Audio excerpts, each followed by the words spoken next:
Surprise, motherfucker.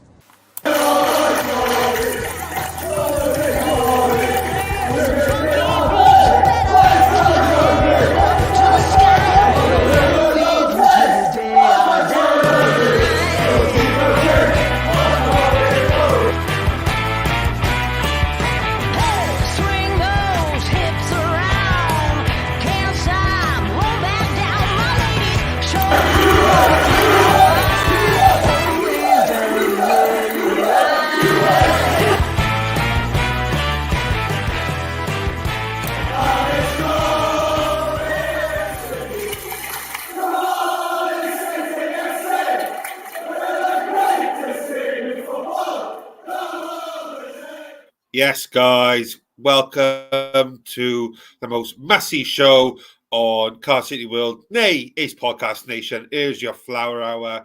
I am here with my brother from another mother, Mr. Matthew Angel. How the devil are you, you handsome, skinny bitch?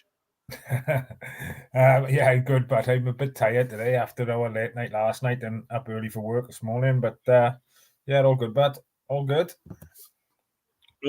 Awesome. Obviously, massive shout out to AJM for the sponsorship. Obviously, any guys and girls and A&Ms who want to reach out in terms of sponsorship as well, please feel free to drop either myself, Angels, or our big boss man a message. The other day, we want to be promoting local businesses. Anything we can do to help them helps us, and it's vice versa. So, DM's always open for that sort of stuff. So, bit of an interesting one tonight, guys.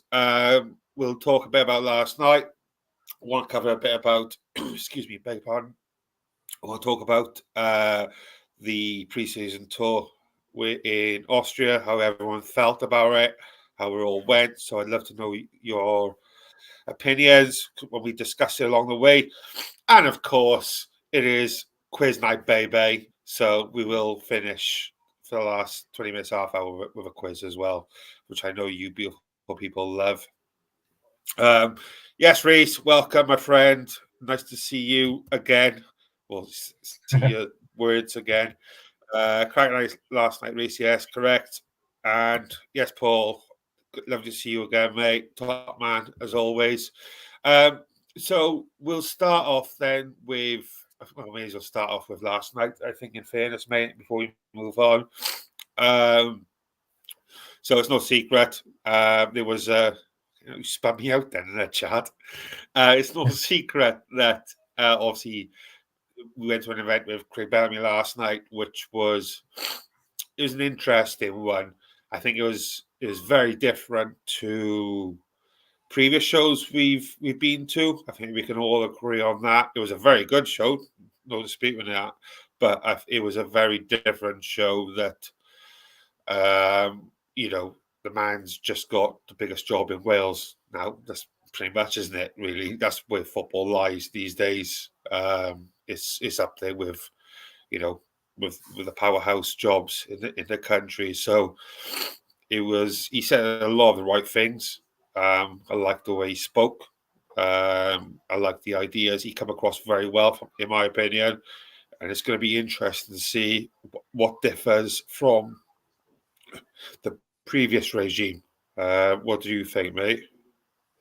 Yeah, I think he was quite transparent, and he's quite open and honest, and he didn't really shy away from answering that many questions. Really, obviously, he had to have his professional head on, and there were certain things he was allowed to say, and certain things that he couldn't. And the way in which he communicated that was brilliant. I thought he spoke very well, and I think the Bellamy, for me, he just comes across as a passionate Welshman, and a player who a manager who players are going to run through brick walls for. To be honest, it was a good evening. It was obviously we used to doing City Legends events and things inside doing them, but I think it was Bellamy had more of an option to talk last night to the crowd, didn't he, and get across what he wanted to get across and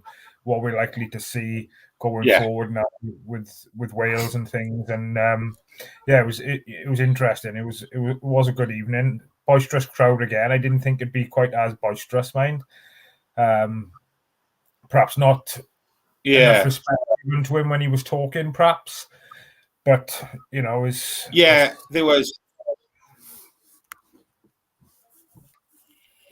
a few times, I must admit, and I've shared my opinions with Si on this. Look, we're all out for a nice evening, etc. But I think this isn't the event wasn't a piss up, shall we say, as such, was it? That this event last night was to meet the new Wales manager, and I'm all for, as you all know who watch with us, I like a drink as much as the next guy, but I think there was a time and a place, and I think some people needed to shut the fudge up, basically. But it is what it is. That's the joys of going live, and I'm sure Si wouldn't have it any other way. So the fact of the matter is, he pulled a worldie by getting him on, getting him to do it, and it can only help. The brand, if you like, you want to call out this channel a brand, which it is now, isn't it? So. But yeah, it was a very interesting evening, eye-opening. I spoke to Reese at the time, who was in the chat, how keen he spoke of Rabbi Matondo, and that was interesting because it's only towards the latter end of Paige's reign. I know you're not a big Welsh follower, Ainge, so apologies if this goes over your head a little bit, but might change now going forward. Towards the end of Paige's reign. Yeah. Do you reckon that'll entice you back to watch them? Yeah, I think so. It just comes across a lot more passionate. That's interesting. Yeah.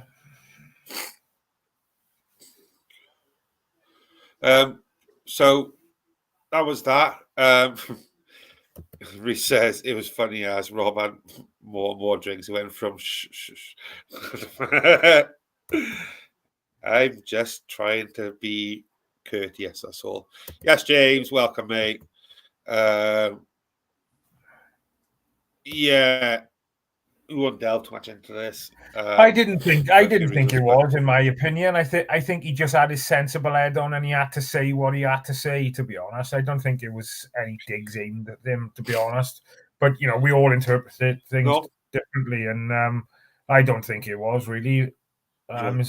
It's always difficult to come in and take over a job and comment on a manager previously, really, without sounding as if you're slating him. So I think the way he communicated was top class, and you can see, obviously, he was quite open and honest and said he finds it difficult speaking to large crowds, and that's something he's still developing in.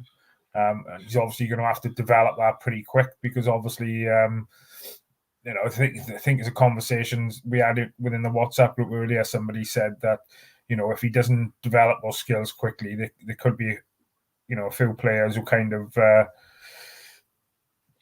what's the word I'm looking for? Kind of lose him type of thing. But I think he's going to do really well. From what he said last night, we can only judge him now on, what he was saying last night about talking about the high pressing and the energy and the intensity that he's going to want Wales playing. So it'll be interesting to see now what what we set up like, etc., going forward. Yeah, all eyes go to the Nations League now, really, in September. I believe it's the first week of September, usually. Somebody will probably correct me, but I'm sure it's the first week of September the Nations League starts. So when you have his first game, Nations League is a bit hit or miss with certain people. Although certain groups of fan bases not a big fan of it, but I think it's a good one for us to see and see how he goes with it. In fairness, so excuse me. So he says, "Oh shit, where's he gone?" So to be fair, a recent successful manager, Speedo Cookie, all had very poor starts. Took them time to get things going. Yeah, it does. But I think we live in a world now where, you know, you have to hit the ground running in management, I think. You know, and as long, you know, the reality is, yes, it wasn't too long ago, but times have changed since they were in charge as well. The world's a different place now in terms of football compared to 8 years ago when Cookie last took over. So I think it's going to be interesting to see how we go, and you know, here's hoping that that it goes well for everyone's sake involved. In fairness, excuse me, sorry, but enough about the evening last night. Before we go on to the quiz, I just want to talk about the pre-season friendlies in Austria. Happy with how it I went? think so. What you saw of it? Yeah, it's always difficult pre-season to judge based on, you know, the amount of changes and game time players are given, really. And you know, that last game against Hertha Berlin, we started off pretty much the strongest team, I think. When 1-0 down, sloppy goal after 10 minutes. I'm still not convinced on that Hovarth in goals, if I'm quite honest with you. I'd much prefer Ornwick between the sticks. That's just my personal opinion. I just think he looks much more comfortable to me, but you know, I don't make them decisions. That's just my opinion. I was quite encouraged. Obviously, we was 1-0 down against Hertha Berlin, who were a decent footballing side, to be fair. And then obviously we made the changes second half, and we was, you know, Callum Robinson managed to nick the equaliser. So to go over to Austria and play the teams we did, even that team from South Africa were a well drilled team and looked dangerous on the counter attack. And you know, I think we done well in all games really. To come away from the 3 difficult games, then should we say, without losing is a bonus for me. And you know, I haven't heard of any injuries or anything like that, so that's always a positive. And you know, minutes under the belt for a lot of the players. I would have liked to have probably seen a little bit more from Chris Willock and Callum Chambers, but understandably they played 15, 20 minutes or whatever it was, because obviously they're not quite up to speed as much as everybody else is. But yeah, really positive that Willock looked sharp when he came on, in fairness. You know, he was only on for 15 minutes, I think he was, but managed to win 4 corners, I think it was. Callum Robinson, for me, has probably gone up a little bit in my estimations, really. I was kind of, the end of last season, I was probably ready to rule him out, really, and I didn't think I'd see him in a Cardiff shirt again, to be honest. But I think he's knuckled down. He's worked hard through pre-season. You know, he scored a few goals in the pre-season games, and you know, from things I've heard and reports and things, his attitude, he's really upped it. So I'm quite looking forward to seeing what he can bring to the Cardiff City squad this season. Rather, I don't know what other people's thoughts are, but yeah, I'm looking forward to him. No, I agree. Little bit disappointed in Ollie Tanner, if I'm completely honest.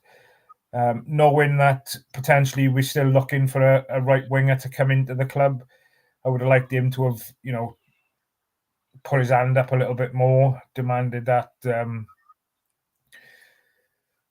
I don't know. I just wanted to see a bit more from him, really. I just don't think we've seen enough of him in the games. He just didn't look busy enough for my liking. But again, he didn't do much wrong. But I just expect that bit more from him. You'd expect him to be a bit more hungrier, want the ball, beating players and things. But you know, it is what it is, isn't it?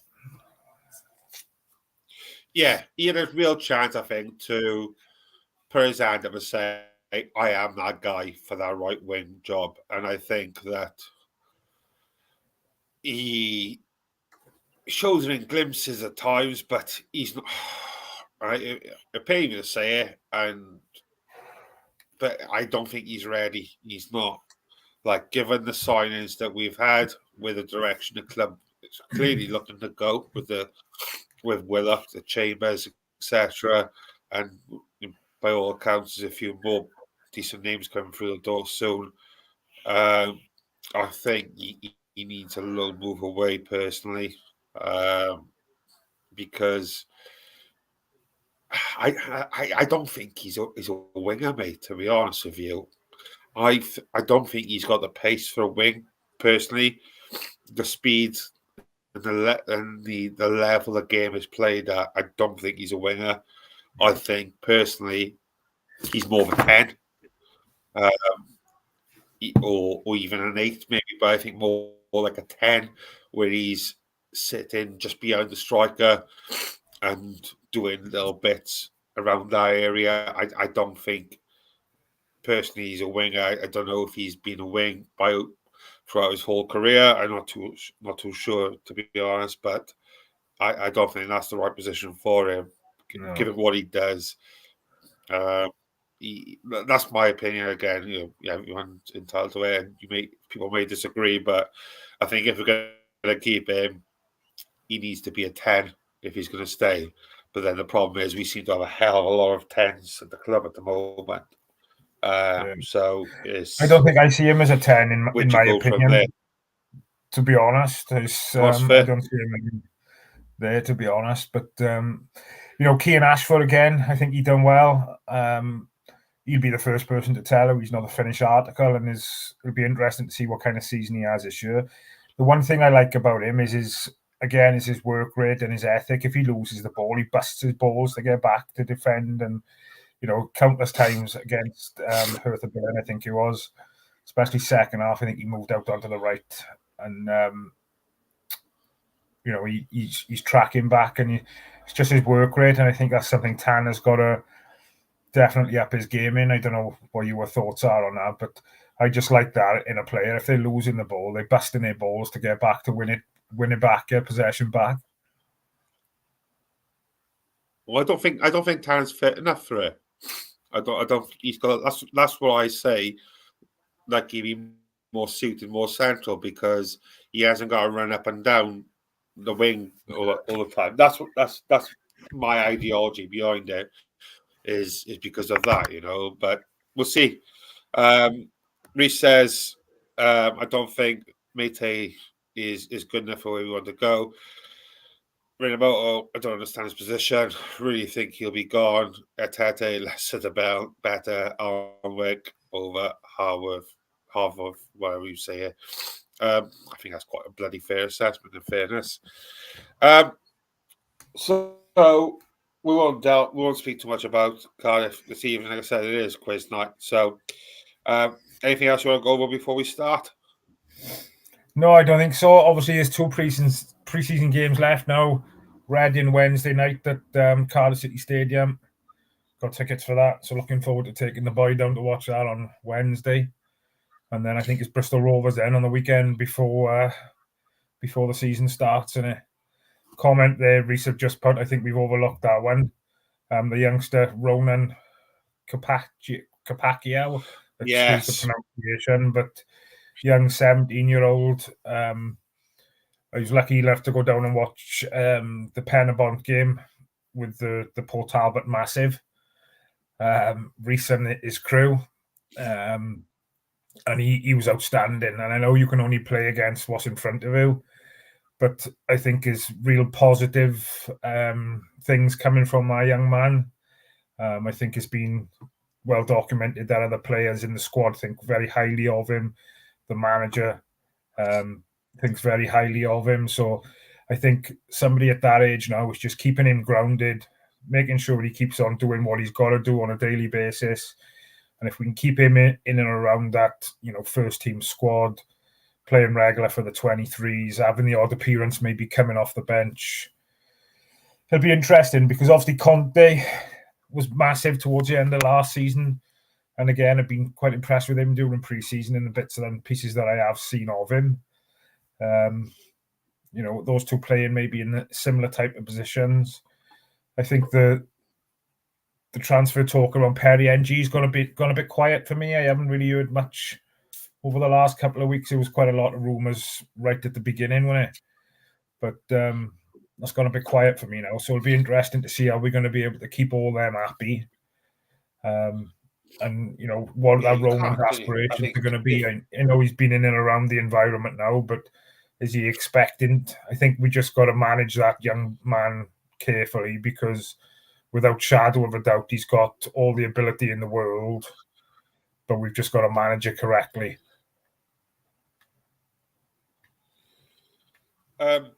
Yeah, I think that's well put. I don't think you can't have the three of them there. I think Benji stays, one of them has to go on loan. I think. I don't think sending one of them back to the under-23s. Maybe they will, but I can't see how that will benefit them. It means that they're trying to push them into the first. And you've obviously got Cam Chambers in the mix as well. So, he's not signed to sit on the bench. So that begs the question now. One would think that they're probably going to go three centre halves. So I can't imagine them, Gutas or McGuinness being on the bench. But he hasn't done it during pre-season though, from what we've seen. So it's difficult, isn't it? Like, Chambers is going to be a starter. He is going to be a starter. So unless Demi takes more of a backwards role, goes more on the bench, or is McGuinness going to eventually leave? I just can't see. Like, Chambers can't go. Chambers can't be on the bench. That's not going to happen. Like, that won't be possible. So it's a case of either McGuinness is playing with him or Gutas is. But like I said, you would have expected him to do the three centre backs by now, wouldn't you? But obviously, Chambers has not been fit until recently, so there's obviously still a couple of pre-season games left. So it'll be interesting to see how they line up on Wednesday, I suppose, with obviously with the next friendly. Reese, I just seen you call me, mate. I think you're there with Joshy Boy. So I'm away. I go away tomorrow. I'm away for a week. So, and obviously Ainge won't be here on Wednesday either. So I'm not sure if Si will do something with Ainge next Saturday. But I'm down Tenby for the week from tomorrow. So you won't see my beautiful face for a little while, guys. So sorry to say that to you. What I think we'll do there, mate. Before we just jump into that, what we'll try and do, because obviously we're not going to be about Wednesday, we'll have a chat with Si. Perhaps we'll, obviously, I know there's still probably signings who's going to come in, but perhaps if we can do some, like a pre-recording of what our starting 11 would be for the first league game with what we've got in the building now.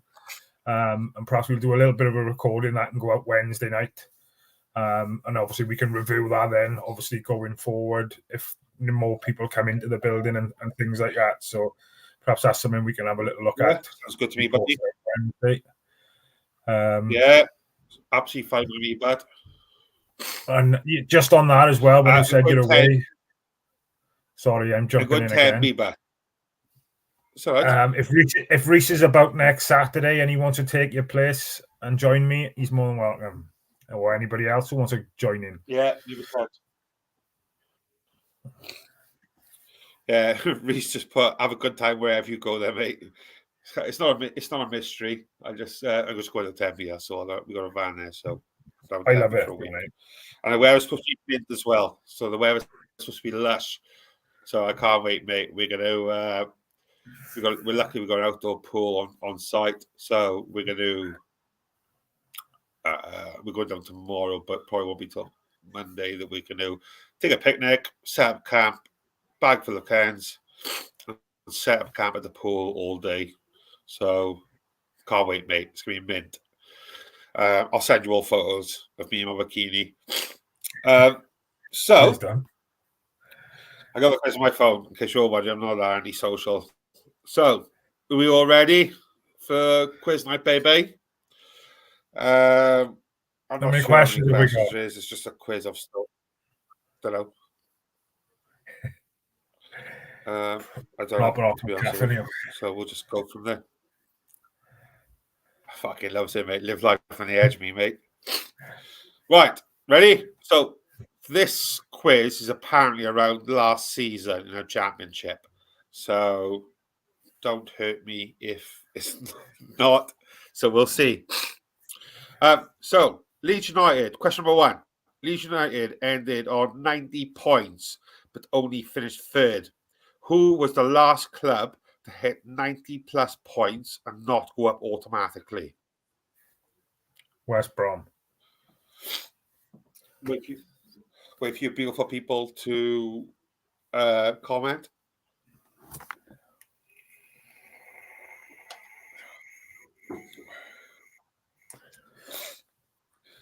I'll go West Brom because they're always there or thereabouts. It's not a bad shout, QPR there, James. James says QPR. No, you're going to turn the comments off so I can't see them. Yeah, go for it.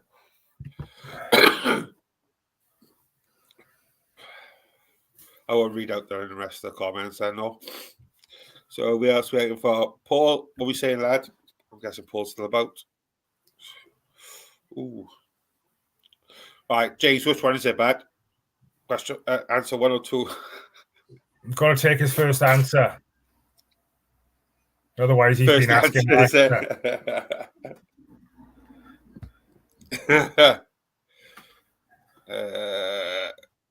I won't read out yet, Reese.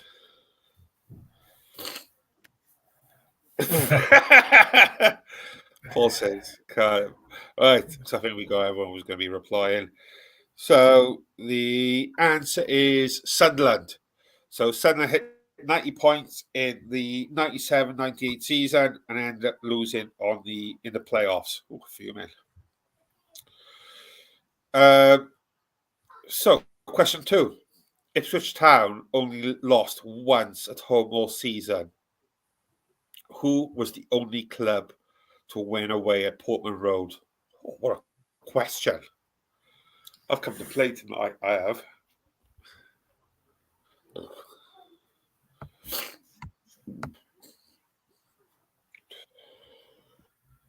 Ooh, that's a good one, isn't it?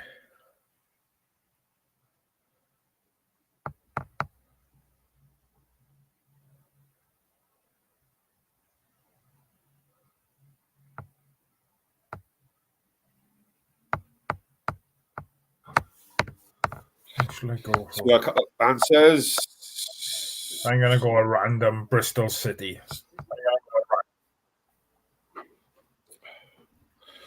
Bristol City. Final answer. We got everyone. I think that's it next. Only 3 of you boys answering.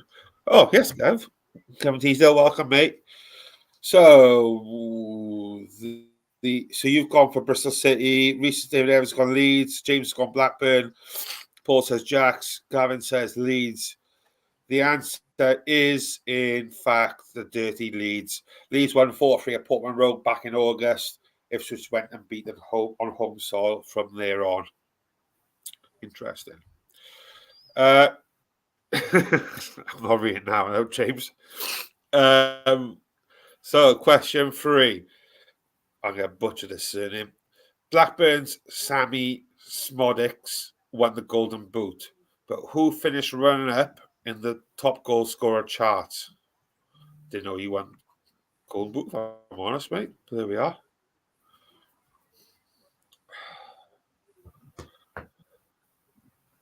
you need to repeat it? You all right? Yeah. Repeat that. Yeah. So Blackburn's Sammy Smodics won the Golden Boot in the championship last season. Or the season just finished. But who finished runner-up for top goal scorer? Got one answer. Stop looking at the answers in the comments, boy.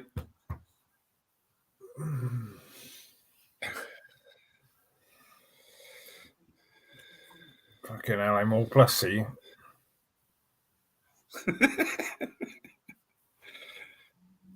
We waited on Gav and Paul. And you. What will he give it away? When they've answered, do you want me to give you a clue? Yeah, tell me what club he plays for. All right, I'll wait till. I'm not sure if Gav's going to give Gav a couple of seconds. I'm not sure if he was just a drop-in visit from him, and I'll give you a clue, mate. I won't tell you the team, but I'll tell you. If I give you a team, you might give it away straight away. I'll give you the team if you want. I would say, was it? Right, let's move on. Did the strike? We played Southampton. Did they striker break his leg or something against us? Was it him? Was it? Can't remember. Can't even remember his name. So he was a Southampton player. It was. Do you want me to give you an answer? Adam something, is it? Yeah, Adam Armstrong scored 21 goals, 6 fewer than Smodix. What do you call me? Where did Perry NG finish top of the goals? Dog, go away. Who topped the assist chart? Who had the most assists in the championship last season?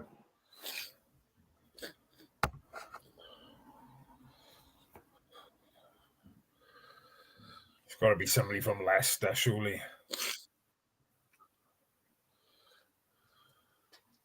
It's mad to think that Blackburn player had golden boot, considering how low they finished. I know. Do you know what, mate? That surprised me. That surprised me massively. I don't know. I'm not going to lie to you. I don't know many players from many other teams, to be fair.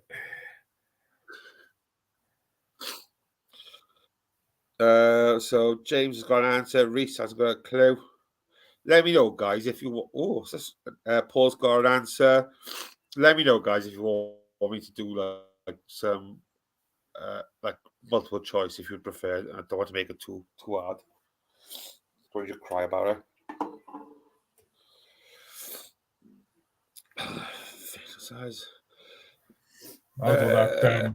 So I guess that Dewsbury Hall from Leicester.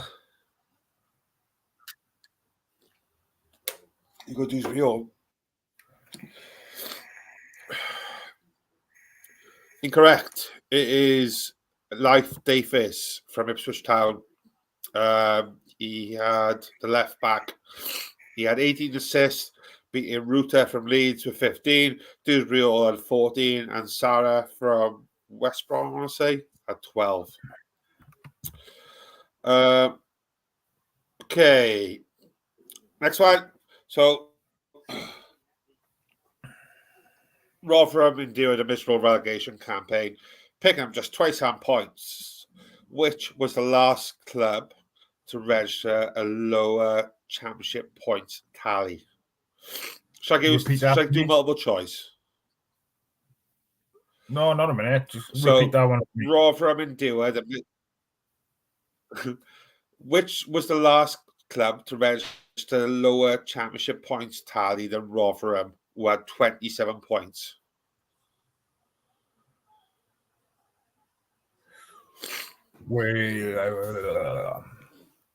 Wycombe Wanderers.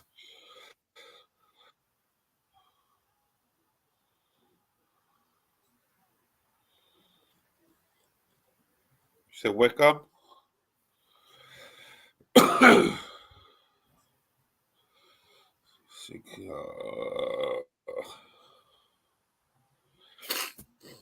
So we got all the answers. It's a bit of a naughty question, really, this. It was actually Rotherham themselves. Fuck it, man. In 2016-17, they went down with 23 points. Well done, James, who got that right, by the way. That's a bit of a naughty question, now, in fairness.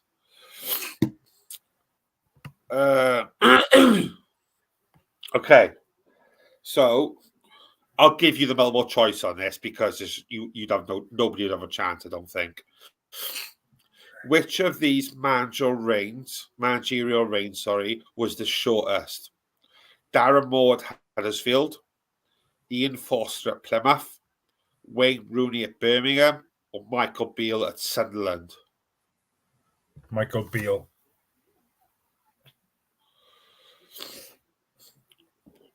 Go straight in with Michael Beale. Fair.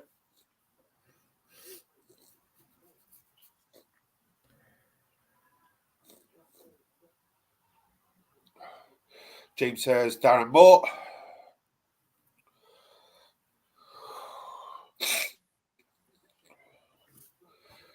Any more? Reese, stop Googling.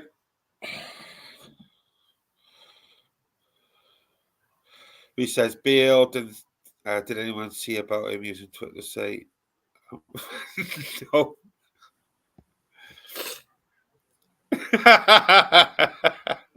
That's outstanding. What are we saying? We're waiting for Paul. What are we saying, buddy? Let me know if you need me to repeat it.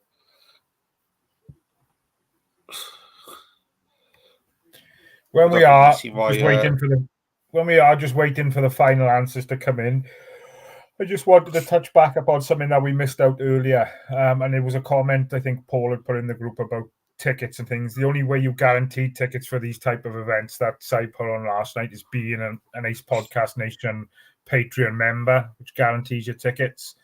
We were lucky enough to have our seats reserved for us last night as Patreon members. So that's one of the perks you do get for being a Patreon member as well. Is we was quite lucky. We was bang straight in front of Si and Craig.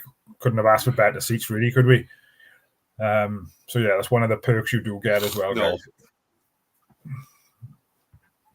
Yeah, it was literally front row and centre, pretty much, wasn't it? It was a nice area where we was. No, good point. So the answer was Beale. He lasted 63 days at Sunderland, beating Rooney who had 83 at Birmingham, Foster at 85, and Moore had 130 days at West Brom. I think should we do 10? We're on 7. Yeah. Should we happy to do 10, mate? Happy to do 10. I got to get up at 5:30 again in the morning, so. Yeah. Yeah, my nose is starting to play out now. Which club did not sack a manager in a 2023-24 season?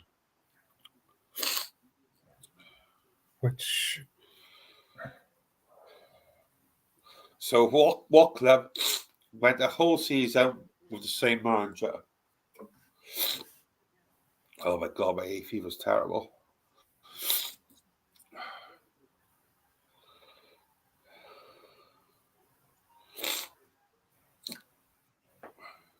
Southampton. You say Southampton. Just waiting on Paul.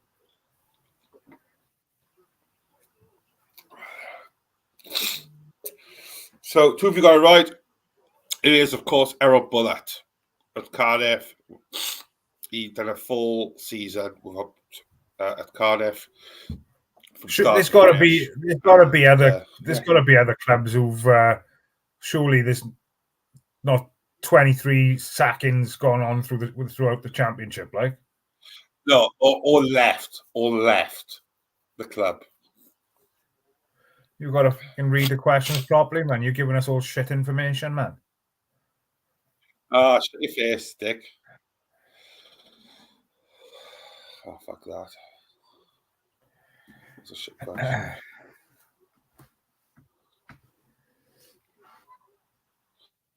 Hang on, just skipping a few on there.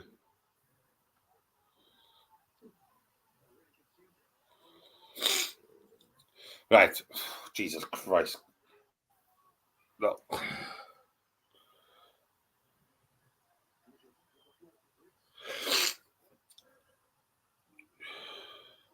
So, good luck on this one. Leeds become the only side in English history to do the double over the top two and finish third. Who was the other? This is just, and this is Premiership as well.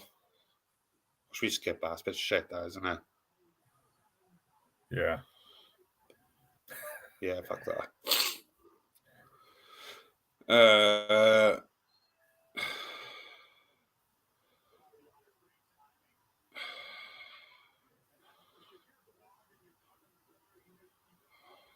Some of these are getting crap now. Okay, Yannick Bolasie spent a brief stint at Swansea City, making 10 appearances.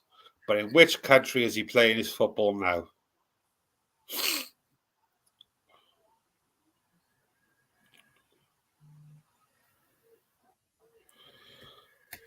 Yannick Bolasie spent a brief stint at Swansea City, making 10 appearances. But in which country is he playing football now?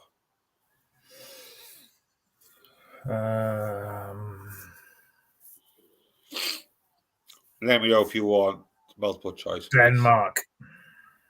Denmark. So, got Paul's answered, you've answered, Reese has answered. Who are we waiting for? James says Saudi. So the correct answer is Brazil. He joined club Criciúma in March, apparently. So he's in Brazil. There we go. Cool story. Right. How many points had Sheffield Wednesday picked up from their first 11 matches prior to appointing their manager in October? Their new manager in October, Danny Roll. 6. Probably not even that many. 4. Yeah, he didn't last long at all, did he, that guy?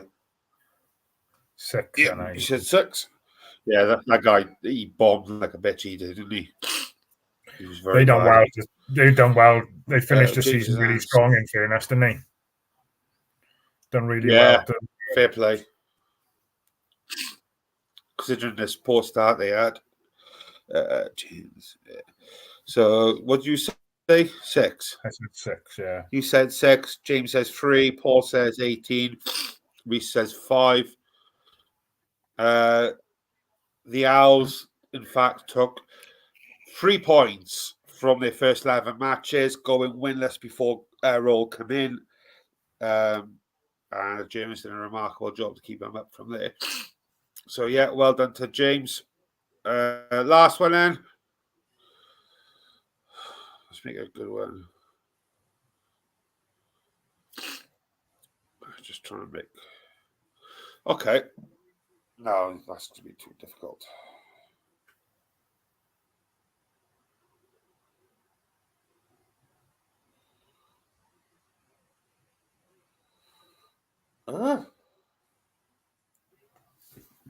Hey, Wave. Sorry.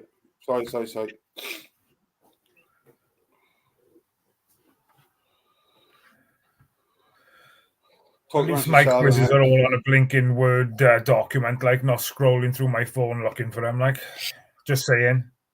Yes. Less of that. Right. Let's finish your one. Let's go.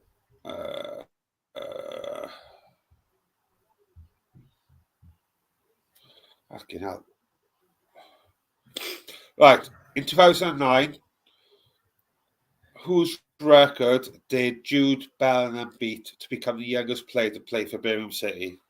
I know it's not this last year's related. That thing is just bolted, so. So it was I'll read it again. In 2009, for youngest ever player. So in 2019, whose record did Jude Bellingham beat to become the youngest player to play for Birmingham City?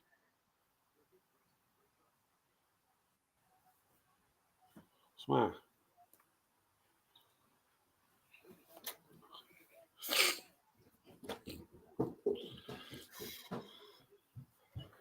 fame hungry she is. Just do.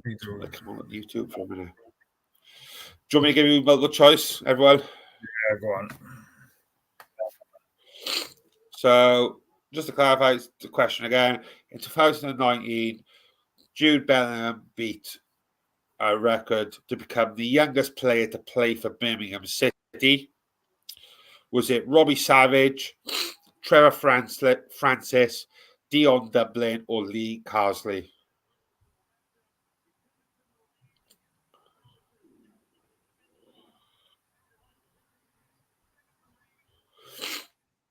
I didn't even know Dion Dublin played for Birmingham, to be honest. No, never did I, if I'm honest. I'd have to probably guess and go Trevor Francis. Trevor Francis, James says Dion, Reese, and Paul, what we say, boys?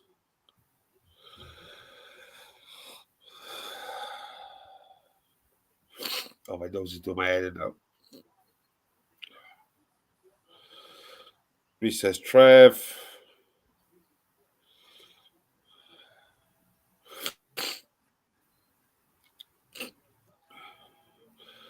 Paul says Dion.